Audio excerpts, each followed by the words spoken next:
भारत माता की लोकजागरण मंच जिंदाबाद लोकजागरण मंच जिंदाबाद हिंदू हिंदू भाई भाई हिंदू हिंदू जय जय श्री राम बांग्लादेश हिंदू अत्याचार बंद करो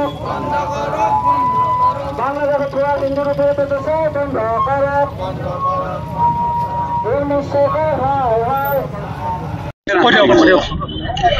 সাম্প্রতিক সময়ত বাংলাদেশত ঘটা ঘটনা সমগ্র বিশ্বই দেখি আছে।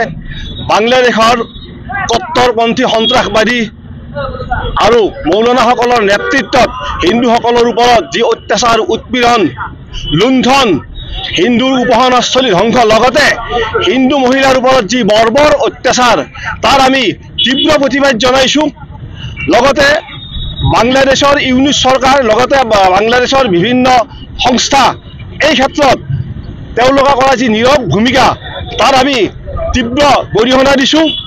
আৰু লগতে হিন্দুসকলে যি নিজৰ আত্মৰক্ষাৰ কাৰণে গণতান্ত্ৰিকভাৱে যি দাবী কৰি আহিছে সেই দাবীক মষিমূৰ কৰিবলৈ হত্যা হিংসাৰে দমন কৰিবলৈ যি বাংলাদেশ চৰকাৰে প্ৰচেষ্টা হাতত লৈছে তাৰ আমি গৰিহণা দিছোঁ।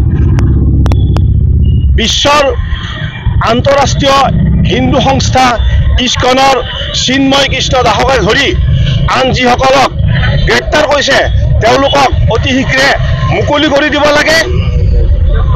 মহম্মদ ইউনুছ চৰকাৰে জনা উচিত ভাৰতীয় সেনাৰ তেজৰ মূল্যৰ বিনিময়ত 1971 চনত বাংলাদেশে স্বাধীনতা লাভ কৰিছিল, কিন্তু সেইখন দেশৰ ৰাষ্ট্ৰীয় পতাকাক আজি তেওঁলোকে যি অপমান কৰিছে তাৰ তীব্ৰ গৰিহণা দিছোঁ আৰু ভৱিষ্যতে যাতে তেনে কাম নকৰে সকীয়নি জনাইছোঁ।